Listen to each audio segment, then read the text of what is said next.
What's up, YouTube? It's Josh Palal, the RuneScape Felon, back again with your very favorite YouTube series, Tales from the Jungle.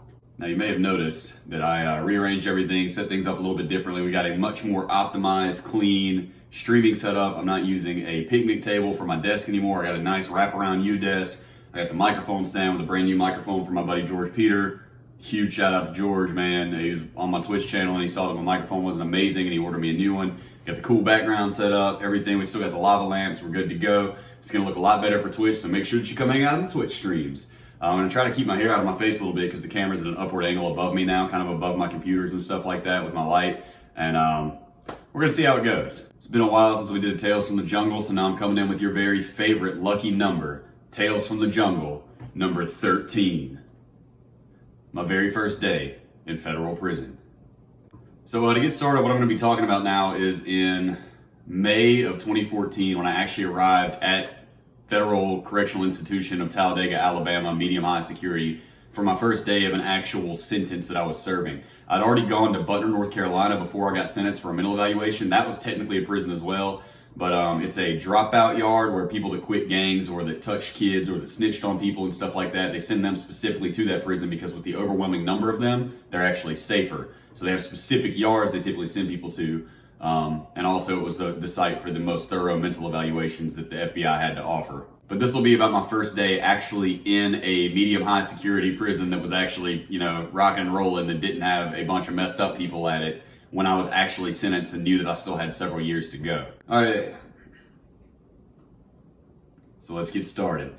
Basically, whenever you're riding the prison bus, they give you like some weird stretchy pants, almost like paper thin sweatpants, and just like a plain t-shirt that's really thin, like gray or something like that. Linen's hollering.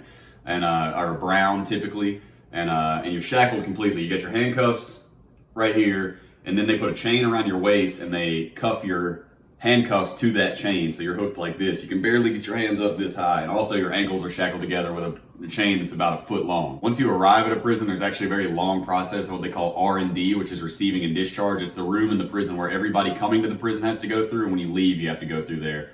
When you're arriving, of course, it's a strip search, changing all of your clothes to make sure you didn't smuggle any drugs in any of your articles of clothing, and talking to a vast array of the different departments and employees of the BOP, such as psychology. What in the hell was the name of those, the really thirsty, over-the-top, extra-ass dudes? I can't remember now. There was like the gang, the unit that watches gangs and crime and stuff like that. They're pretty much like the FBI inside the prison. I can't remember what the 3 letters are for them now. I really can't call to mind what those people are called anymore, and that's probably a good thing. The more that I forget, probably the better. But you have to talk to them, and they ask, are you in a gang? Do you have any problems with other gang members, et cetera, et cetera? You have to talk to a chaplain who will put your official religion or spirituality down on the paper.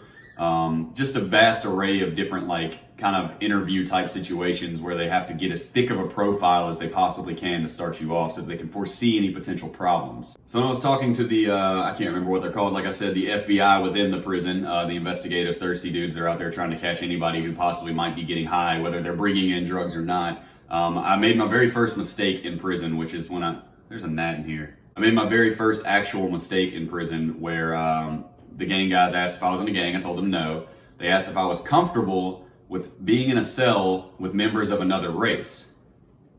I was unaware that this was a big no-no. I was like, no, I don't care, man. It's whatever. You can put me wherever you want. And the guy kind of smirked.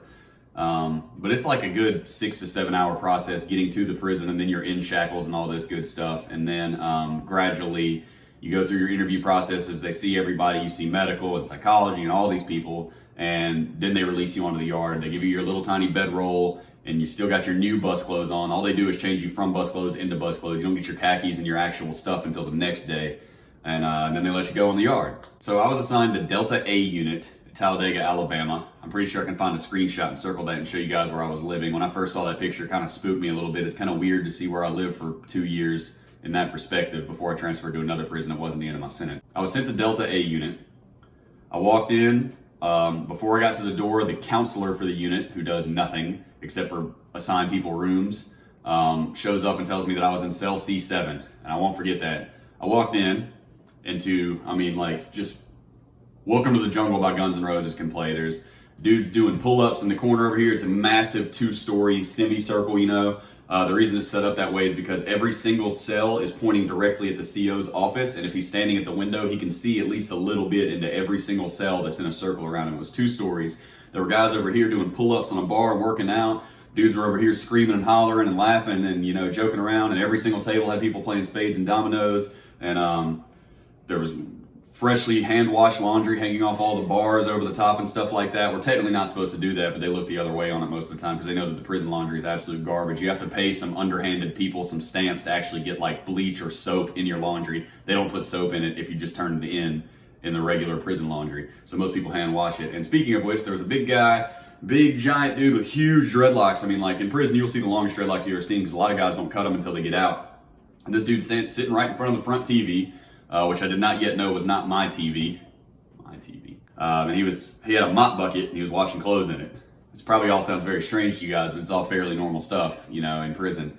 And I'm kind of looking around like, the hell, dude? I mean, it looked like utter chaos in there, you know, and it's 150, 200 guys in there and stuff like that. Some of them were on the rec yard and stuff, of course, but sorry about my daughter. So this big dude's sitting there and he's using a bar of prison soap, washing this t-shirt, and I walk in and I'm looking around trying to figure out what would be, the ranges are divided into letters, you know, A, B, C, and D. D is 3-man cells. I'm quite certain that it's actually illegal for them to have that, but the federal prison population is at 151% capacity the last time that I checked. So they had to put extra beds in cells. And so you're living with 2 other men in a cell that is literally about the size from the camera to my amps right here, and just barely wider than you can actually see right now. And they got a bunk bed and then a floor bed. So that's 3 guys in one room. It's not supposed to be that way. All the other 3 ranges only have 2 beds in them, but you have to get invited into one of those. But anyways, so the guy washing clothes looked at me and was like, "Hey man, what cell they put you in?" And I was like, C7? And he just immediately started laughing. I mean, don't get me wrong, it wasn't malicious laughter. He seemed like a friendly enough dude. I mean, you can kind of read people's intentions, I feel like, quite well after I'd already been incarcerated for a year and a half at that point or better. You know, you can kind of tell people's intentions. He wasn't laughing maliciously. He was laughing because he thought something was very funny. And so the first thought that I had in my mind was, they just put my little tiny ass in a cell with 2 big ass black dudes that are going to be like crazy as hell, good friends with this guy, and he's going to think it's funny that I'm their cellmate. Well, lo and behold, the next movement happens. Every hour on the hour, you're allowed 10 minutes to go where you need to go. Like if you're going from the cell, from the housing unit to the rec yard, or from the rec yard to the chapel or whatever, every hour on the hour, they give you 10 minutes, a 10-minute move it's called, to go or come as you please and go where you're going to go for the next hour until they do recall to count everybody for the 3rd, 5th time a day. The move happens, and sure enough, I was absolutely correct. It was these 2 very cool, very tall black dudes that were affiliated with a gang that were also from the local area of Alabama. So they come in and I'm like, "What's up, man? I'm your cellmate." And I could just see one of them look on his face like, "The hell, what is this?" I mean, most young, skinny white dudes, especially with glasses, I was wearing my glasses in prison, are typically in there for some not so nice crimes. So real quick, I was like, "Man, yeah, I got a crazy case, man. It's actually domestic terrorism. I'll get my paperwork in here soon." And they're like, no, it's cool, man. It's chill. We believe you, whatever, you know. They were chatting with me for a little bit, and they were both really cool guys, man. They were, I actually got along with them quite well. Sometimes I guess we struggled to find common ground for that first hour. On the next move, they left out again, at which point 2 white dudes came in my cell. I was able to already, at this point, just from my time in jail and at Butner, recognize Aryans, Aryan Brotherhood, Aryan Nation, Aryan Circle, Aryan Elite, the white supremacist gangs, pretty much at a glance. They all kind of look the same to me. Probably gonna get killed for saying this, but they keep their hair real short. They got a bunch of bad tattoos, and if they don't have a displayed swastika or lightning bolts, which they almost always do, it's still pretty easy to tell. Most of them have pretty unintelligent, animalistic eyes, and you know, they're missing a lot of teeth, and they're in for very long sentences for selling and cooking meth. But these dudes came in there and were like, "Hey man, what'd you tell them boys in the ass about your cell?" And I was like, I told them I didn't care, and I'm sitting here going, "Man, these dudes are I'm about to get the shit stomped out of me, but I'm gonna, as long as they're not trying to stab me, I'm just gonna fight back as hard as I can, you know. I mean, I can't go out like a chump." And I was 100% planning on getting the teeth knocked out of my head, basically. But I mean, this is my fate. I was resigned to it. He was like, listen, man, we know that you're new here." They already knew just from what I said, you know. They're like, "We know you're new, man. We already got a cell for you, so you can go ahead and pack your stuff back up, man. We would prefer it if you move over here to this cell, all right?" I was like, "Okay, cool." You know, I'm not sitting here trying to act like I'm Billy Badass. I was like, I mean, I don't know how it works in prison. So, I mean, if this is what, if this is what the white guys need from me. I also briefly was like, "I'm not in a gang. I'm not trying to be in a gang or anything." They're like, "It ain't got nothing to do with that, man. It ain't got nothing to do with that. We just separate here." It's like that, you know. Very few times were there ever a white and a black cellmate, and if so, they were unaffiliated and they had been locked up in prison for, 20, 30 years plus, where nobody could really talk any shit to them because they knew how it worked and they were at the high security, not the medium high in the past. So they put me in a cell with a 6'6", 450. No, he had to be at least 600 pounds. I mean, they called him the biggest Mexican in the world. This dude was one of the worst people that I ever met in my time incarcerated. He was absolutely miserable. He hated everybody and everything. He was totally superior. Nobody could stand him, but he never really did anything worth it to get like stabbed up. Like the Mexicans didn't mess with him, the whites didn't mess with him, the blacks didn't mess with him. This dude was absolutely miserable piece of shit. And also a Puerto Rican guy that I actually became really close with, but he was a drummer, so he got me into the band very, very quickly. All the prisons that I went to, I was in a band on my first day. As soon as I went out there and picked up a guitar and started strumming it, they were like, hey, he's a competent musician. Those are rare around here. I hadn't studied music theory yet, but I did very deeply over the next 2 years. So in the end, it turns out that big Mexican, whenever he went home about a year later, they found out he was a snitch, and the Puerto Rican checked in, which means self-submitted for protective custody because he racked up a ton of drug debt that he couldn't pay. I wasn't in that cell for too terribly long. After the Puerto Rican checked in, the Mexican moved out, and I moved somewhere else with 2 white dudes, of course. And I would like to point out that the Mexican guy snitched on a bunch of people. The Puerto Rican guy ran up a huge bill and then submitted himself into protective custody. And the 2 black guys that I was originally in a cell with did all their time on that yard, finished their sentence, and went home with no issues. Paid all their bills, everything, settled everything with everybody, never got in any trouble with anybody. Much better people all the way around, but this is, that's not where I was gonna sleep. But that first day, man, so I moved in there, and I'm trying to chat with these guys, and I'm talking to, the Mexican guy and the Puerto Rican guy, and I could tell very quickly this Mexican guy there was something just off about him. He's very, very cynical and very superior. He just kind of talked down to everybody, and he always bragged about how much money he had. And you could only spend like $320, $340 a month on the commissary. He's always like, hey, if you ever don't use all your spending limit, can you let me get some? I'll put the money on your books. You just got to go up there and get it for me, Wade. I was like, yeah, okay, cool, whatever. I mean, I don't know if I'm going to be spending my limit or not. I highly doubt it, Thankfully, my family was very much helping me as much as they could whenever I was in there. And I didn't normally spend my entire limit, but I had enough to survive on while I was in there, My first impressions of it, I went out to the rec yard that same day, grabbed a guitar, and a guy that would be the singer of the band that I was in for the next 2 years until I got my own group. I got my own band slot and then started singing my own original music with a bass player and a drummer. My boy Garfield Campbell. I'll actually put his YouTube in the description. I don't think he's uploaded in a while, but he got out and he's doing really well now. Super proud of him. He made a YouTube video about meeting me and stuff like that. I'll put Garfield's link down there, and my buddy Alan Hall. We started a trio, but I was still in this band with this singer. He walked up and saw me playing guitar, and he's like, "What kind of music are you into?" And I was like, "Metal." I was a metal purist back then. I fell in love with melody and jazz and blues and stuff like that while I was locked up and expanding my taste in guitar. He was like, "What kind of metal you like? You like 80s metal?" And I was like, "Man, I pretty much like all metal except for what I would call, that radio dad rock metal." And I'm not going to shout out those bands because I'll immediately lose a bunch of subscribers because boy, are those bands popular with a lot of fierce fans, and it's just like absolute trash music in my opinion. But he's like, "You like classic rock? You like Sweet Child of Mine?" And I could already play Sweet Child of Mine all the way through and stuff and Crazy Train and all that. And we immediately clicked. A bass player came on the same bus as me. Really, really cool guy. We called him Carney.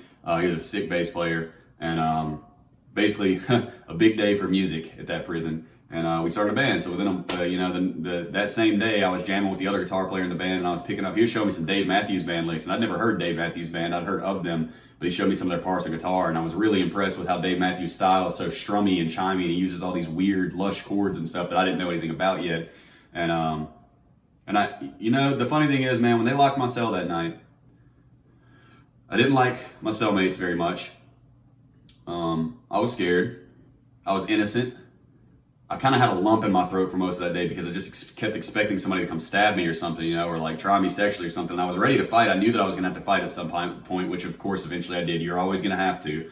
But at the end of the day, when that door locked, man, and the lights went out, and I was laying in that rack going, I've got 4 more years in here that I've got to do.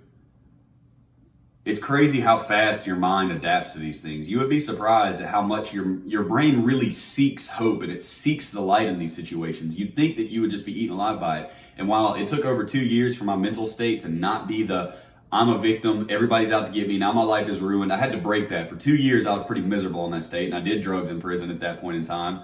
And just all the way around the board, there was a darkness on my soul, don't get me wrong, but at the same time, I was my mind was already like, we can do this. We can do this. We've got guitars. That's the main thing that matters. You can go out to the rec yard, turn in your prison ID, and you can check out a guitar. I'm not going to be able to check whether or not it's in focus, but you can check in your prison ID on the rec yard and actually check out a guitar temporarily. The reason they do that is to keep up with the strings, because if they don't know who has a guitar, whoever it is will just cut the strings off of it for tattoo needles. If you like that prison ID and you'd like to own your own version of it, you can check out the merch store, because I have a convict orange hoodie. It only comes in convict orange, straight county jail orange, with just a picture of my federal prison ID blown up on it. It says Strong Squad on the back. It's pretty sick. You guys should probably go check it out. I had guitars. I had gotten along with the bandmates to the point that I felt that there was going to be some actual friendship there. I remember when I was in county jail, somebody told me, man, there ain't no good people in jail and prison, man. Everybody's out to get you, man. Ain't nobody trying to be your friend. And I remember being like, I'm not out to get people. I'm capable of having normal human relationships and developing care and respect for other people, be them men, you know, or otherwise, whatever. And there has to be other people like me. And I found out over the course of time, man, some of the best friends I ever made in my entire life were in federal prison. You know, some of the guys that were there for me, I mean, what is it? It's the lowest of your life, you know? They're the guys that made you laugh and smile at the lowest points of your life, you know? I mean, I didn't know anything about friendship before I got arrested, y'all. I thought I did because I did drugs with a bunch of my friends and we had the same sense of humor. That's not friendship, you know? Not really knowing what to say when you guys are out of drugs, or, you know, all your laughter is just when you're drunk or high, or getting drunk or high, or getting ready to get drunk or high and stuff like that. Friendship is whenever I went outside and my friend just got served his divorce papers and he was never going to see his 2-year-old son again because he was serving a 20-year sentence, and by the time he got out, his son would not know who he was anymore.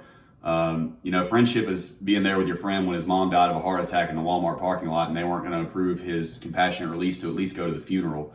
I mean, just one day his mom's alive and calling him on the phone, and the next day, nothing, no closure, nothing. She's just gone, she's dead.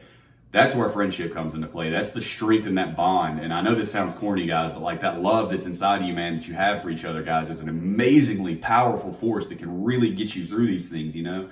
It's a lot different than, oh, you know, I'm not going to go hang out with Joey today because Joey doesn't have any Coke today, you know? That's not friendship, man. Friendship is being there for somebody, man, and being able to confide in them.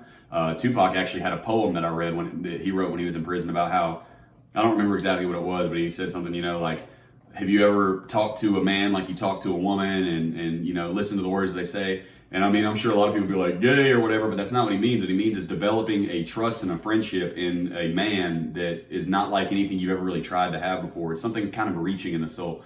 Anyways, I got too philosophical, man. But at the end of that night, on my first day, man, all I'd really done is played some guitar, met a couple guys, you know, and realized that it wasn't going to be as bad as I thought, you know. Most of the guys there had a sense of humor. They were just chatting, chilling. Nobody was walking around like the Kevin Hart joke, you think it's a gang? You think it's a gang? Nobody was doing that, you know. People were there and they were doing their time, and nobody was exactly thrilled about it, but they were making the best out of it they could, even the life sentence guys. And meeting 10 people that day that were serving life that had been locked up since before I was born, you know, meeting guys in my band that were serving 20, 30, 40 years, you know, and would kill to be my age with my sentence, would literally kill me to be my age with my amount of time remaining, was a changing experience in the way that I viewed my case. I didn't have my real epiphany about how I wasn't going to let anyone or anything hold me back anymore until over 2 years later. It took a long time, guys, but this was the first step in that direction, you know, realizing that I wasn't hopeless. And let me tell you guys, the tiniest sesame seed of hope somewhere inside of you will keep you alive. I know it for a fact from meeting so many life sentencers that somewhere deep inside the depths of their soul, they actually believe that they're going to be out and see the sunset again one day. And the odds are, statistically, they're not, you know. But they have that hope, and that hope is why they wake up in the morning and they fold their clothes up real nice and they mop the floor of their cell and they whistle and they go out and walk a track in the morning. They've got that hope, man. And that is, I think this is the first time in a while that I've felt hope. And it sounds odd because it was the very, very beginning of my sentence and I had thought that it was about the end. But that hope, that was the day that I discovered hope, and what a powerful force that both love and hope are, man. They can get you through damn near anything. Anyways, guys. As you can see, we've revamped the entire room. This was entirely my wife's design, basically. I mean, she's the one who decided it was time to upgrade and look more professional. Everything's organized. I got my bass and my acoustic and my drums and one of my amps over there. Got the other amps back here. Got the wraparound disc. Got the piano. It looks sick. We still got the merch, everybody. We still got the Patreon. We just did a video yesterday for the Patreon supporters of me playing guitar for Lyndon, and it kind of went wrong. So be sure to check out the Patreon, guys. After the first of the month, whenever the payouts come through, your first month of being a $20 a month full-fledged convict, we're going to handwrite a thank you note. We bought some cool Pokemon stickers to put in there with them. And the $10 and up people get their name shouted out in the end of the video. And every level of supporter gets access to videos every single Sunday. Patreon only exclusive videos. So please, guys, feel free to go check that out. Check out the merch. We designed merch. Some of it's supposed to be goofy, but some of it's, I think, pretty cool. And that's about it, guys. I hope you guys had a lot of love this past week, man. I hope that you guys are staying safe, staying free, washing your hands, you know. And sorry about brushing my hair out of my face. My camera's in an upward angle now. And if you made it this far to the video, here's a nice little update for you. I've been talking to After Prison Show lately. We've kind of had some missed emails and timings and stuff because he's a very busy guy. You know, he's in real estate and stuff now. And also, I talked to Kyle Orson from the official podcast a few days ago, and he was very, very kind to me and said that he considered me to be a fan favorite from the podcast, and that we all had good chemistry and stuff like that. And they invited me back on. So hopefully, about 3 weeks from now, I'm thinking I will be back on the official podcast once again. I'm very, very excited about it. I love shooting the shit with those guys. The Jack Off podcast was one of the best. Jack Off and Count Dankula were two of the most fun, big interviews that I had. You know what I mean? I just had an absolutely great time, man. And I was talking to Count Dankula earlier today, and I hope that I get to have a chat with him soon, whether it's on the record or off. But I love you guys, man. Y'all have a beautiful week. I'll be back soon. I'll be Twitch streaming all week, twitch.tv/jpalal. You guys already know the business. Please come hang out. Check out the new setup, even if you don't play RuneScape. If you do play RuneScape, join the Tan CC. You can also add my Hardcore Iron Man Felon. That's the account I usually play. I bet my hand's not even remotely lining up with these letters. Or you can add my main account that I don't play that often anymore because I'm an Iron Man now, the RS Felon. Most importantly, though, if you want to chat to me, best way would probably be to join the Tan clan chat. That's TAN space TAN. I love you guys, man. We'll be back very, very soon. Y'all have a beautiful week. Stay happy, stay safe, stay free. I said it out of order again. Love you guys.